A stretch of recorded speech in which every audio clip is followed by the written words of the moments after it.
vais vous parler de rien en vous dévoilant tout. Je vais vous parler de tout en ayant l'air de rien.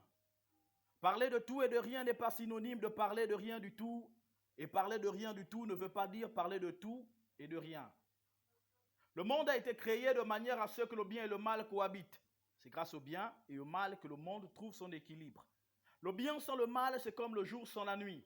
Dieu sans le diable, c'est comme l'enfer sans le paradis. Ce principe existe depuis la création du ciel et de la terre. C'est cette logique qui voudrait qu'un enfant ait un père et une mère. Je suis loin d'être parfait vu que j'ai des qualités et des défauts. Les autres ont eu la guine d'être minces. Moi, j'ai eu la chance d'être gros. Pour connaître la valeur d'une chose, il faut apprendre de son contraire.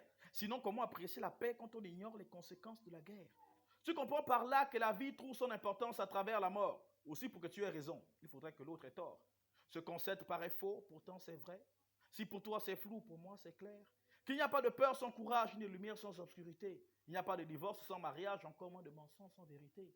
Car tout est lié dans l'espace et dans le temps. Tu comprends qu'il n'y a pas d'avantage sans inconvénient. Donc si l'amour est pour la haine, ce que la joie est pour la peine, c'est que la réponse, la question et la solution du problème. Car on ne peut dissocier le riche du pauvre, vu que le bonheur des uns fait le malheur des autres. Mais si le mal qui te ronge n'a pas de remède, c'est que le mal qui te ronge est l'exception qui confirme la règle, islamiquement.